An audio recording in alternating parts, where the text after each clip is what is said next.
Advertencia. Este vídeo contiene altas dosis de comentario político y opiniones muy fuertes sobre Ayn Rand, su obra y su filosofía. Si usted tiene la piel muy fina políticamente hablando, le recomiendo que no lo vea. Y si lo ves y te ofende, bueno, no digas que no te avisé.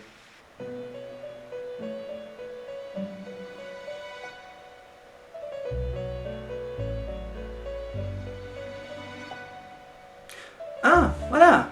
Lo siento, me pillabais leyendo. Sí, ya sabéis, leyendo. Porque leo libros. Porque soy único, diferente, especial, amigo de mis amigos y un poco loco. Pero ¿sabéis qué? No importa, porque las mejores personas lo están. ¿Qué estoy leyendo? ¡Un libro de mierda!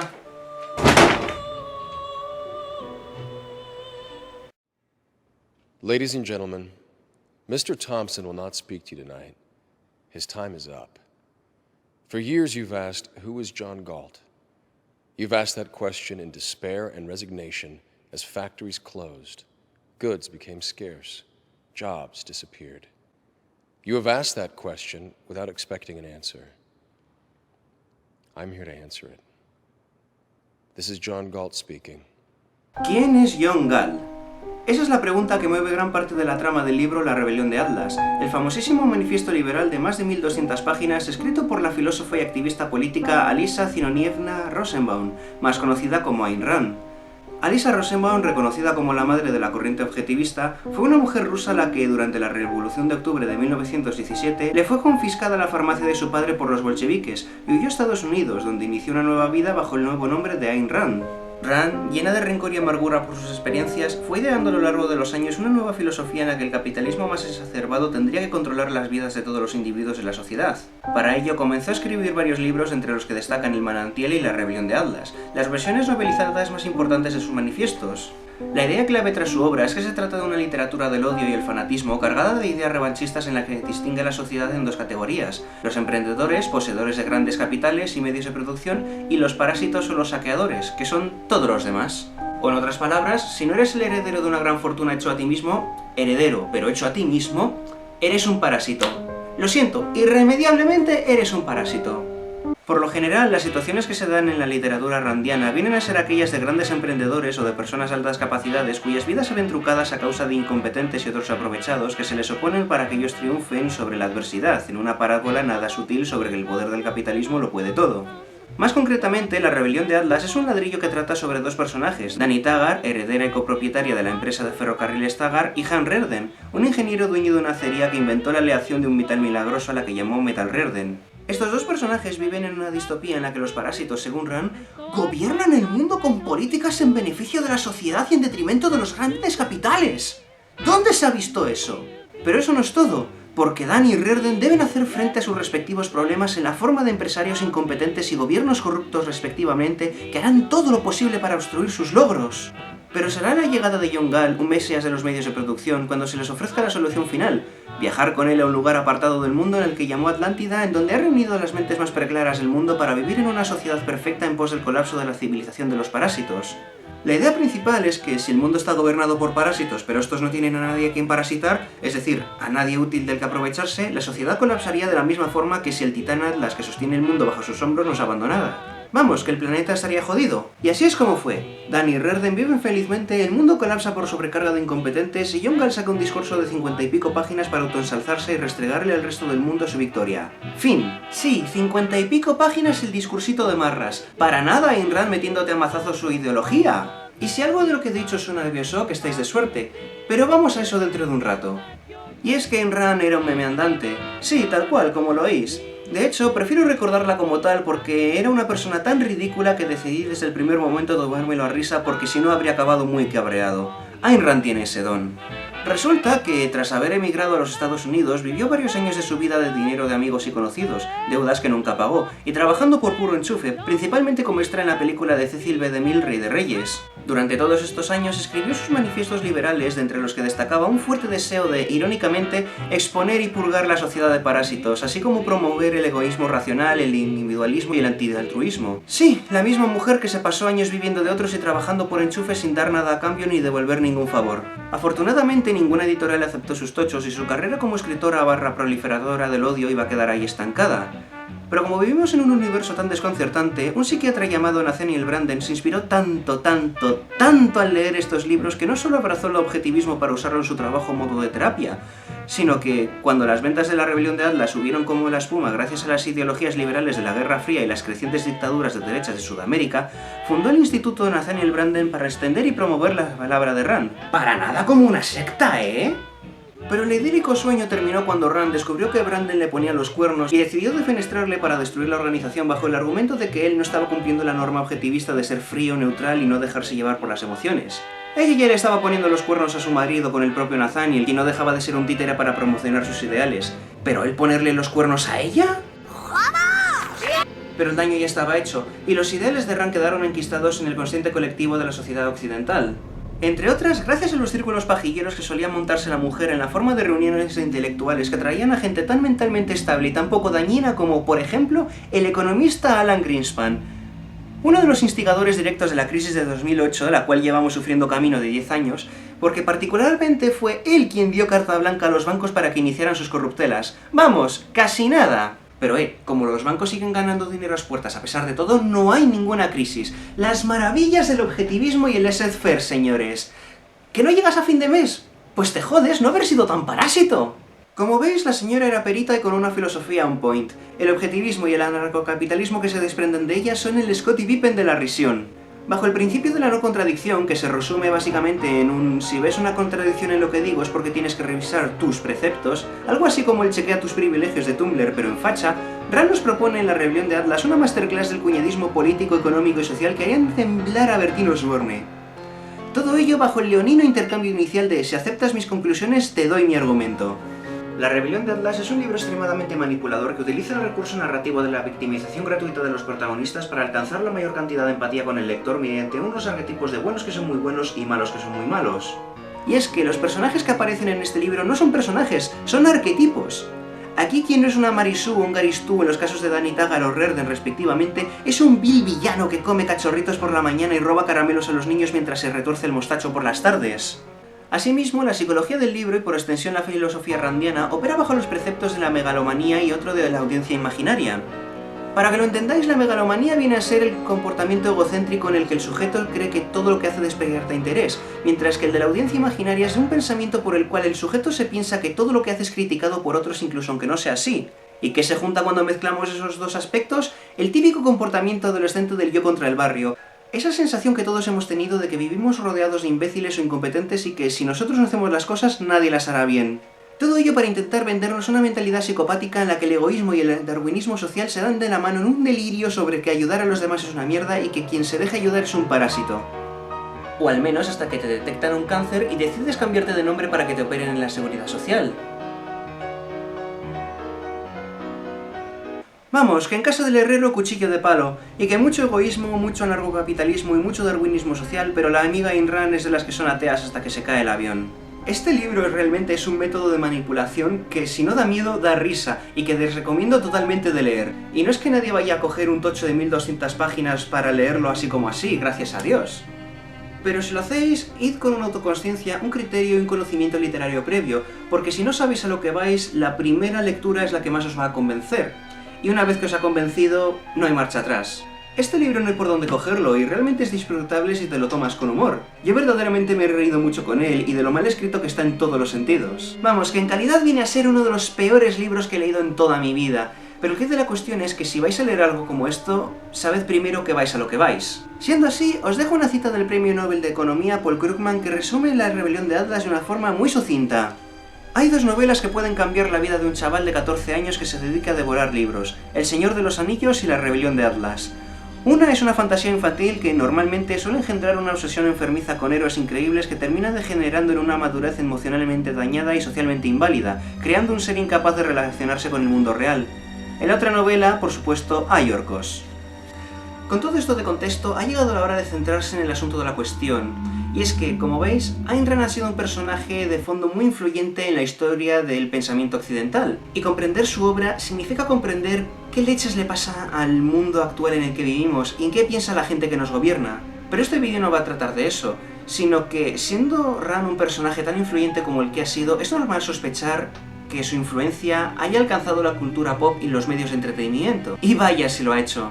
Por ese motivo, en este vídeo hablaré de 3 ejemplos en los que podremos observar la filosofía randiana de una forma u otra, ya sea con paralelismos, con homenajes o con directas parodias. Y empezamos este repaso, como no, con Los Simpson. Los Simpson. ¿Qué no han hecho Los Simpson? Aparte de crear contenido decente en los últimos 17 años, claro. Si bien Los Simpson, como ya analicé en mi vídeo anterior sobre las series de animación, enlace que tendréis en la descripción de este vídeo, prostituyeron su calidad y sus ideales en pos de la mediocridad y las modas, sí hay algo que nunca han dejado de hacer: meterse con Ayn Rand y parodiar su ideología gracias a un excelentísimo uso del humor por capas. ¿Y qué es el humor por capas? Dejemos que mi vídeo anterior hable por mí. Un tipo de humor en el que si no entiendes uno de los chistes, tienes otros 2 o 3 en la misma escena que sí vas a entender.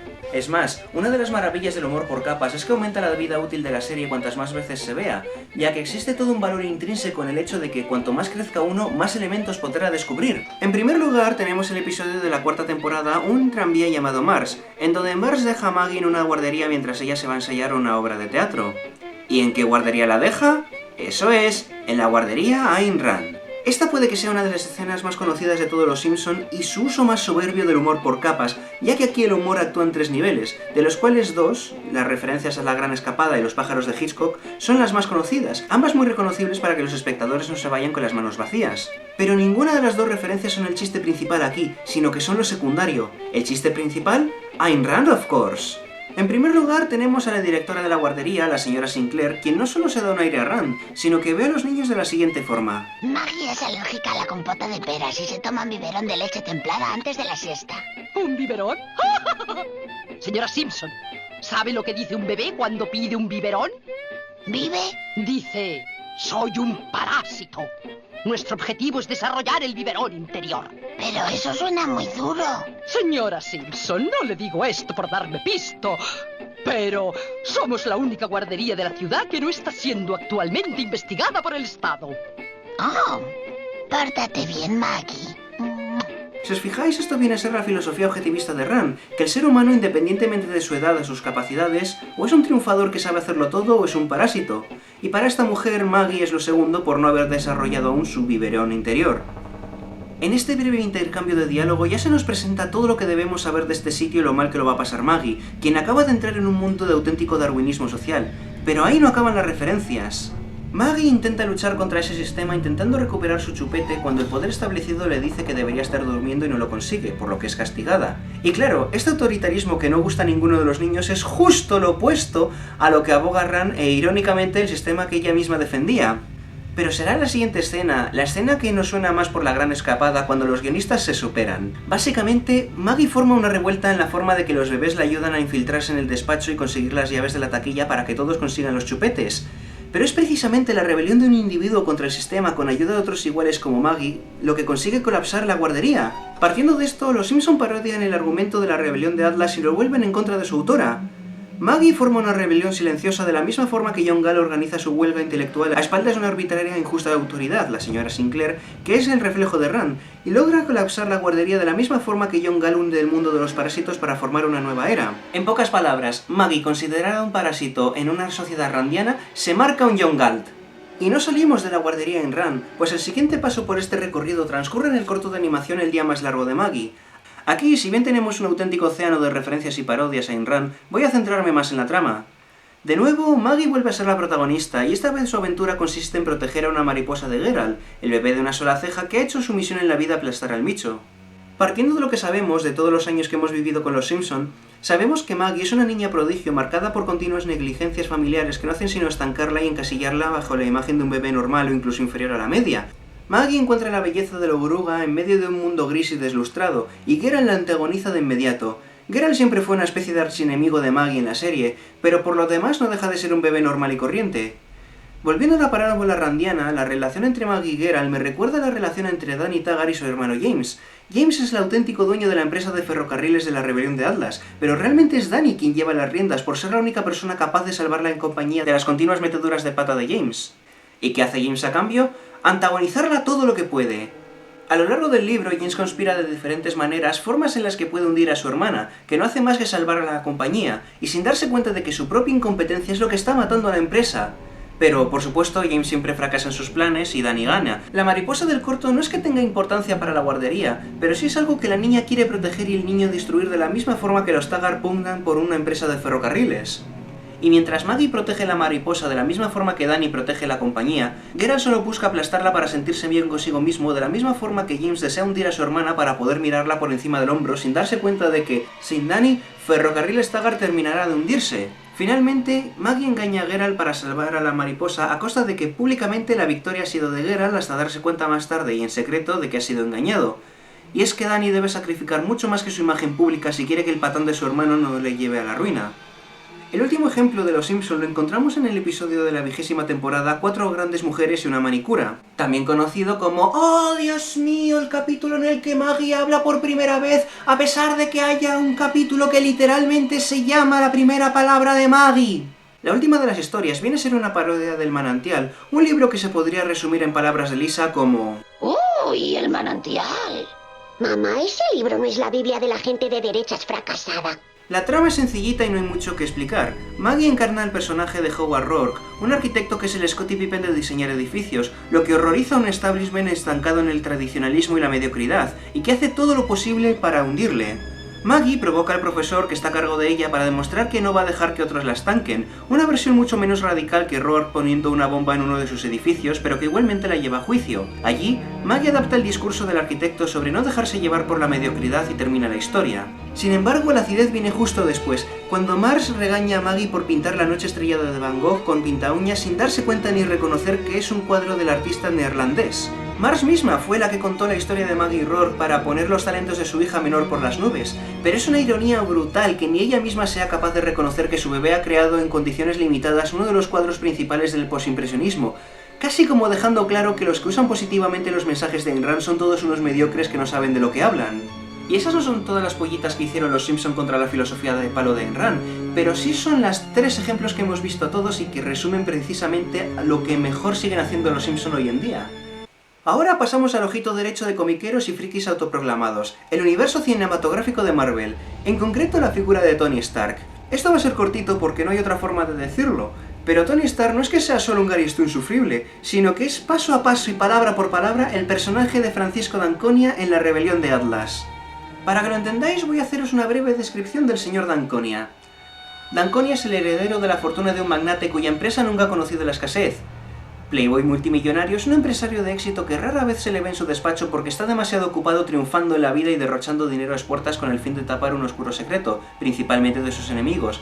Todos empresarios mediocres o políticos corruptos que le odian porque le envidian y le envidian porque le odian. ¿La diferencia? Que uno es secretamente Iron Man y el otro es un agente de la conspiración de Yongal, pero vamos, que son igual de puto puchi. Y creo que este paralelismo lo ha dejado todo claro, ¿no? Bien, pues vamos a ir a lo que todos estabais esperando desde el principio, BioShock. BioShock es un juego que no necesita más presentación que su famosísima premisa, pero ¿qué puedo decir yo cuando puedo dejar que el amo y señor de Rapture hable por mí? Soy Andrew Ryan y tengo una pregunta que hacerte. ¿Acaso un hombre no tiene derecho al sudor de su propia frente? No, dice el hombre de Washington. Pertenece a los pobres. No, dice el hombre del Vaticano. Pertenece a Dios. No, dice el hombre de Moscú. Pertenece a todos. Yo rechacé esas respuestas. En vez de eso, elegí algo distinto. Elegí lo imposible. Elegí Rapture. Una ciudad donde el artista no tenía que temer al censor, donde el científico no estaba limitado por la nimia moral, donde los grandes no estaban constreñidos por los pequeños. Y con el sudor de tu frente, Rapture también puede ser tu ciudad. A primera vista, BioShock nos muestra un paraíso randiano en Rapture, una ciudad apartada de las barreras del mundo donde la élite de la élite se reúne para disfrutar una vida de libertad y autodescubrimiento, unida toda bajo las ideales arengas del visionario Andrew Ryan. O al menos a primera vista, porque si todo es tan idílico y perfecto, ¿qué ha podido salir mal?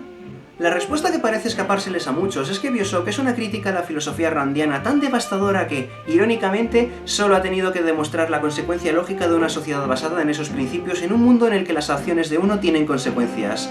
Rapture está basada precisamente en la Atlántida de la Rebelión de Atlas, la ciudad secreta que ha fundado Yongal a espaldas del mundo en el corazón de las montañas rocosas estadounidenses.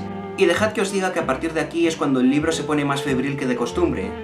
Atlántida es, en resumidas cuentas, una ciudad en la que, literalmente, el poder del capitalismo obra milagros en la forma de un terreno en el que se pueden hallar desde petróleo a todo tipo de materiales necesarios para la industria con un yacimiento uno al lado del otro.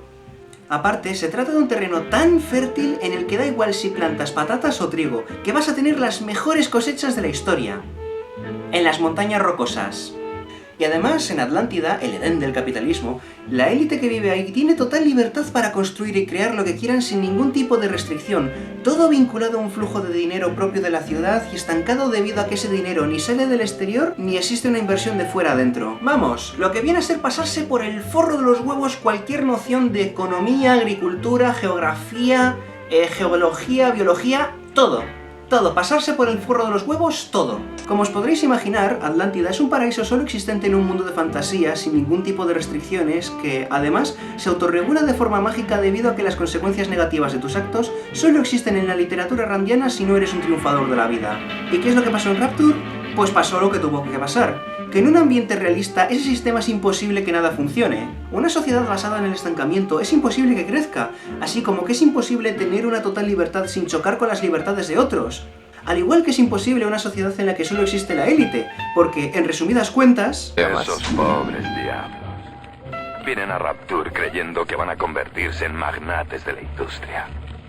Pero todos olvidan que alguien tiene que fregar el váter. El resultado, que Rapture se va a la mierda, porque cae por su propio peso. Y creo que esa es la crítica más devastadora que puede hacer BioShock.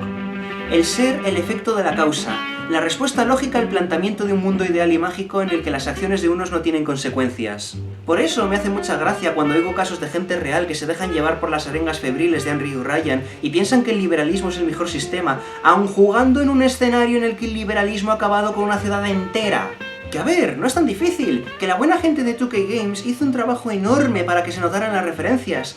Andrew Ryan, Ayn Rand, Fontaine, de Fountainhead, Atlas, Atlas.